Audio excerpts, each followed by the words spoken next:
Is this thing recording? Welcome to albertnet. We're here to talk about should you eat less salt. Now, I'm not a doctor or a nutritionist nor a scientist of any kind, and I'm not in the business of making specific health recommendations to anybody. That said, I think the blanket advice from nutrition experts to the population at large can be imprecise. This post examines the question of whether you, dear reader or vlog viewer, need to worry about your salt intake.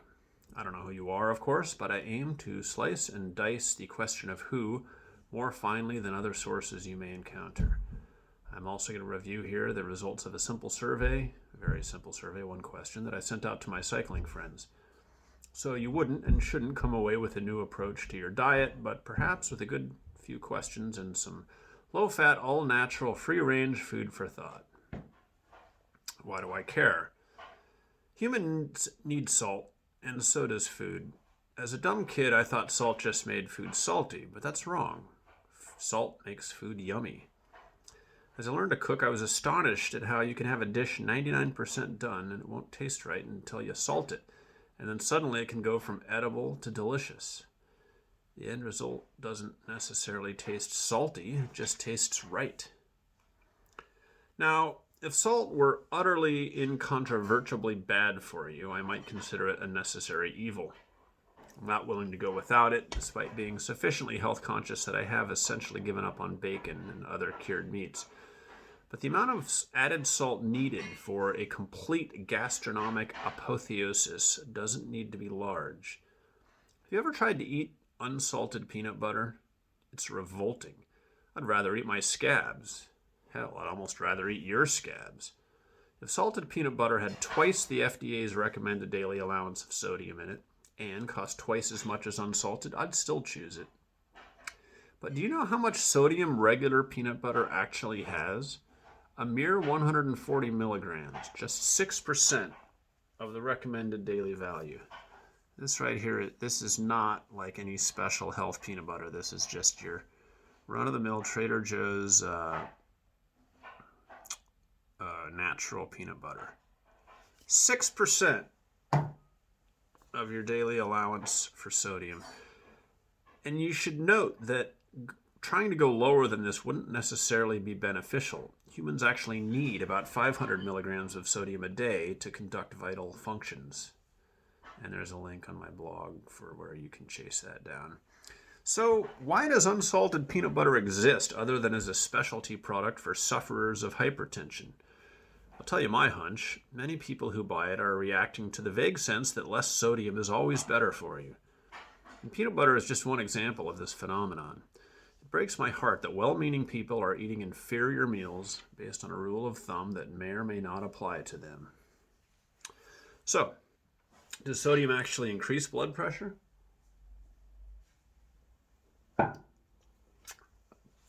not going to bother to provide you with a wide survey of the available science on this, but my blog has a link to the high points of an article from the Harvard Medical School based on an interview with Dr. Nancy Cook, a professor of medicine there. But the salient points from her article are, on average, Americans eat too much salt. Whether or not sodium is bad for everybody versus only those with certain risk factors has been a matter of some debate. There is a fairly undisputed effect of sodium on blood pressure, and it's stronger in people with hypertension. People respond differently to salt, one to the next. Now, regarding the mechanism of sodium's effect on blood pressure, Dr. Cook explains, when you eat too much salt, your body holds on to water in an effort to dilute it.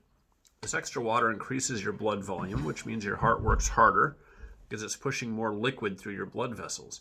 More strenuous pumping by the heart puts more force on the blood vessels. Over time, this increased force can raise blood pressure and damage blood vessels, making them stiffer, which increases the risk of stroke, heart attack, and heart failure. Now, I don't know about you, but when I read that, I didn't immediately have an oh shit reaction. Perhaps my salt intake does cause water retention, but not for long, because every time I exercise, which is generally around 4 times a week, I sweat a lot. And in fact, after a particularly hard ride, I'll get these head rushes every time I stand up, a classic symptom of low blood pressure, until I rehydrate. Not that I expect Dr. Cook to base her guidelines on my particular case.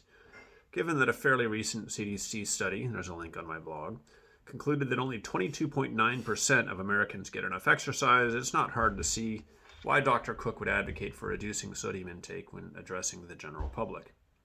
Meanwhile, the CDC reckons, and of course there's a link on my blog, they reckon that Americans consume an average of more than 3,400 milligrams of sodium each day, which is far more than the 2,300 that the U.S. Department of Health recommends. Clearly, overconsumption of sodium is a public health problem in this country. But does that mean that you and I and everyone should all cut down? I think that would be a problematic conclusion. If Americans by and large use too much petroleum and create too much pollution by driving giant SUVs, then yeah, I can try to mitigate the damage by driving a Prius. But if someone eats too much salt and doesn't exercise enough, I can't help him by lowering my salt intake. In other words, I may or may not be implicated in this public health crisis. Again, I can't fault the article. The safe bet when advising a wide audience is to advocate caution and restraint. Now, as is so often the case, there's a bit of a conundrum here. The people who are concerned about their health and go looking for dietary advice are often not the ones recklessly eating a lot of processed food, fast food, and salty snacks, and thereby creating frightening statistics around widespread hypertension. A good many conscientious folks may heed these general warnings about salt and reducing their consumption, thus depriving themselves of salt's goodness for no good reason. My own experience. So, in brief, I've been seeing borderline high systolic blood pressure readings since high school, while my diastolic numbers are always nice and low. Meanwhile, my blood fats, cholesterol, etc., are remarkably good. My body mass index is spang in the middle of normal, and my resting heart rate is in the low 40s. I've never had a doctor recommend a change in diet, and over time my systolic reading has come down a bit. I chalk this up to being less of a hothead than I used to be. In general, I suspect the benefits of life balance and of stress release achieved through exercise or yoga, not that I do yoga, but a lot of exercise, and of emotional hygiene, such as self-compassion, are underrated. Modern life has people working too much, exercising too little, over-consuming news and social media, and then trying to undo all the damage by eating less salt. Nice try. So, my survey. I surveyed a bunch of my cycling pals because they've always been an insightful and amusing bunch. Being cyclists, most of them seem to eat basically whatever they want, and they're all pretty much fit as a fiddle. That said, they take their health seriously, which statement I base on a couple of decades of riding and eating together, and also on their reactions to a couple of articles that have come out about too much exercise possibly damaging your heart. And I've got a nice albertnet blog post on that if you're interested. Now, I was curious about my cycling team's approach to salt, so I emailed them this simple question. Do you make any effort to limit your salt intake for health reasons? Of the 23 responses I got back, 17 were some version of no, i.e. they eat all the salt they want, and 6 were yes, they limit their salt. Of course, I got some interesting comments too. So here's one. No, but I'm also pretty naturally salt averse. One of my most frequent complaints about restaurant food is that it's too salty, and one of my family's most common complaints about my cooking is that there's not enough salt in it. Another comment. No, but then again, I don't really make any effort to limit my intake of anything. I'm a gluttonous hedonist. What could possibly go wrong with that philosophy? Next comment. I double down on salt. I've got low blood pressure and find getting lightheaded when I stand up a bit irritating. Next comment. How can a person cook without salt? It's my understanding, possibly inaccurate, that salt is only a problem if you have high blood pressure, not really an issue for people with healthy, normal blood pressure.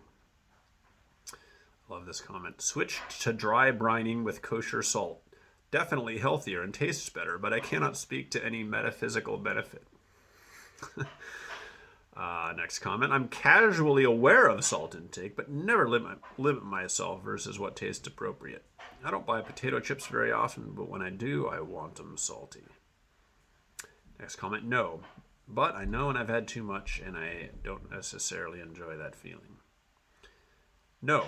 Well, maybe. I salt liberally from the shaker/cellar, but I do try to be aware of how much sodium certain prepared foods contain and err on the side of less is better there. Well, occasionally I think about limiting my salt intake, but it doesn't really happen. Next comment, yes and yes. Simply put, salt equals hypertension, sugar equals diabetes. Controlling these substances through diet can extend the life of several organs. It's no secret that food companies fill processed food with these as a preservative and as a sales angle. We don't even realize how much is added. I haven't added salt to anything in years. And the last comment, several years ago I went to the doctor and my blood pressure was slightly higher than it used to be, almost 140/70. Getting older sucks. Since then I've generally cut back on the Mexican and Korean foods and now it's back to 120/60. However, if I ride 4+ hours in the heat, then I'll always reward myself with some Mexican food. Cheers to that. My favorite comments were from the two MDs in the survey. First one, I maximize salt intake. Second one, salt is not a major contributor to hypertension.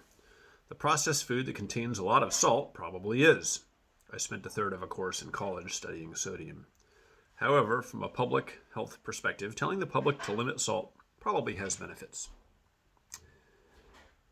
Now, there are at least two conclusions I could draw from these results. One, I could assume that by not worrying about salt whatsoever, we are consuming huge amounts of it and yet somehow getting away with it. On the other hand, we could be well within the recommended range of sodium consumption quite by accident.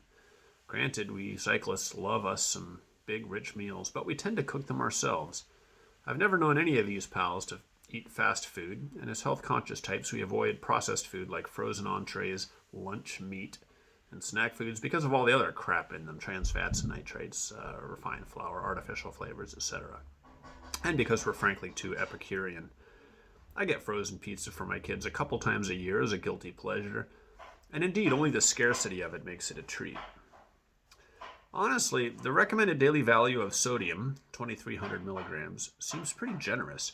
I tallied up the amount of sodium I get from my typical lunch and found no cause for alarm. Lunch is often my biggest meal of the day, and it's invariably a big burrito, basically homemade, but with canned, refried, or whole beans and store-bought tortillas. Now, I just read some labels and have calculated that one of my big-ass burritos contains about 1,400 milligrams of sodium. Of the U.S. recommended DV of not more than 2,300, that leaves just 900 milligrams free for dinner, since I don't eat breakfast. This is probably okay because my wife does most of the cooking and seldom resorts to things like canned beans. Besides, even if I'm a bit over the guideline, I'm a big guy and my daily caloric intake is very high, some would say legendary. But I guarantee I'm far from the 3,400 milligrams of sodium that the average American takes in without even trying, that is, without compromising the tastiness of my food. According to the CDC, most of the sodium Americans eat comes from packaged, processed, store-bought, and restaurant foods. Only a small amount comes from salt added during cooking or at the table. A Harvard Medical School article concurs. At least 75% of the sodium in the average American diet comes from processed foods such as cold cuts and cured meats, pizza, burgers, and sandwiches. There's links to both those articles on my blog. This makes perfect sense, of course. Food is big business, and if sacrificing the health of consumers is what it takes to ensure shareholder values, so be it. Take the case of Campbell's Soup. They were famously required by the FDA to desist using their old slogan, soup is good food, because their soup had too much sodium to be called good. More recently, Campbell's experimented with lowering sodium, but then reversed course when sales dropped. As described here, a link on my blog, their new CEO announced at an investors meeting, "For me, it's about stabilizing sales first." Campbell's contends that, quote, "the proposed nutritional principles describe products that manufacturers will not produce because children and teens will not eat them," unquote. So obviously we can't stake our health on the companies that pander to Philistine tastes. But that doesn't mean that when we cook at home we should gild the lily and err on the side of blandness. If anything, that will just tempt us to eat out more.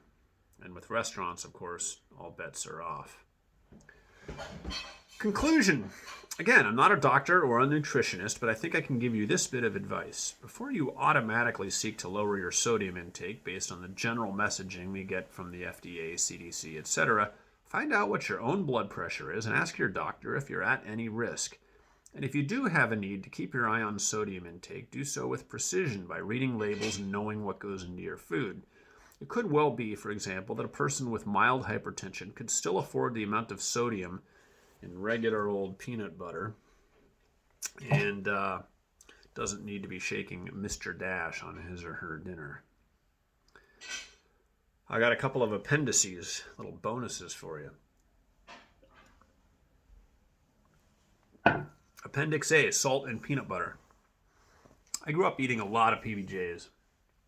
And my mom was a great cook, but these sandwiches were atrocious. The bread was fine, and the jam was generally homemade, and it was great. But the peanut butter was awful. It was a brand called Deaf Smith. And as detailed here, link in my blog, it was the first organic peanut butter on the market. It came in a giant plastic bucket. It had to be at least a few gallons. And it looked like a cross between diarrhea and that old-fashioned Dijon mustard with all the seeds in it. It was a roiling, gritty, grainy, wet mess, and we called it quicksand because if you lost your grip on the knife, which happened a lot because it'd get oily, the knife would quickly sink, and you wouldn't see it again until you eventually got to the bottom of the tub, and there'd be like 5 knives down there. But you have to understand, my brothers and I were not picky eaters, and all of this would have been completely forgivable if Deaf Smith didn't taste so damn bad. It was just awful. We suffered through those PBJs because we had to. We were growing boys after all, but it was just so gross. As soon as I moved away from home, I switched to Skippy and discovered that peanut butter could be delicious. So a few decades later, though, I'd moved on to natural, non-hydrogenated peanut butter, usually Adams or the Trader Joe's brand. I was still totally digging it. And then one day, my wife bought unsalted by mistake. The horror. It tasted exactly like Deaf Smith. Completely disgusting. I was right back in my miserable elementary school lunchroom. This was an epiphany. I realized that there had never actually been anything really wrong with Deaf Smith except the lack of salt. This omission was totally unnecessary and surely not why my mom chose that brand. She always maintained that salt won't hurt you if you don't already have high blood pressure. It can only exacerbate it. So she probably chose Deaf Smith simply because it was organic and available in bulk. So why did Deaf Smith eschew salt? Probably because they were a bunch of hippies and salt just seemed evil to them somehow. So a postscript to this sad tale. A year or so later, I mixed up a fresh batch of Trader Joe's peanut butter. And yeah, the mixing's a pain in the ass. I do miss the hydrogenation of Skippy. And then I made a PBJ. Yuck, foiled again. Staring enraged at the label, wondering why my wife would poison the family again by buying more unsalted peanut butter, I realized this jar wasn't actually labeled as unsalted. It was their organic variety, which had just 40 milligrams of sodium per serving versus 140 milligrams in the normal version. I guess they decided that those who like organic food automatically want less sodium. I wrote an angry email to Trader Joe's, which I've just found and reread. It ends, "When this jar is empty, I will probably remove the label and burn it in effigy." In fairness, Trader Joe's did apologize and give me a refund. Appendix B, fact-checking the Deaf Smith tale. So I fact-checked the bit about Deaf Smith peanut butter with my mom to confirm that lowering our sodium intake wasn't her goal in choosing it. This she corroborated, but she denied that we ate it that much. "I got it from the co-op and hadn't tried it before," she said. "I think I only bought it once, and I had no idea it wouldn't be salted. It probably just seemed like we got it a lot because it took so long to get through that giant drum." Well, I thought this might have been wishful thinking. After all, no mother wants to admit that she tortured her offspring for a protracted period. So I asked my brother Brian. He responded, "It was just for a time, as I recall. We didn't really like it because it was so natural, and it separated so badly that the last few gallons of it were like concrete." My brother Max had a host of other memories around the Deaf Smith. "As I recall, the Deaf Smith was from the co-op," he told me via text message. "That's where those ginormous cylindrical loaves of Colby and Colby Jack cheeses came from as well.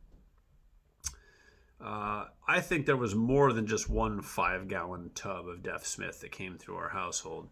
The deaf Smith was really good in Rice Krispie squares, I remember that. When we complained about the deaf Smith, Mom would laugh. For some reason, she just didn't believe that we really hated it. Remember the story of how Deaf Smith became deaf? He was a San Francisco kid, and he had to take the trolley to school. One day he was running a little behind, as they say, and the trolley was already taking off. He ran up to the trolley, and a man, who was just trying to be helpful, used the young Smith's ears as handles to haul him up onto the trolley, and he was deafened. At this point, I replied, I do not remember that story. Is that from the archives, or did you just make that up? Max's answer, true story as I remember it. I recall feeling that we had to eat this peanut butter because Mom felt sorry for Deaf Smith. It may have been that the man boxed his ears to punish him for his tardiness. I remember asking Mom what that meant, boxing the ears. I guess it was common back then for men to box the ears of wayward youths.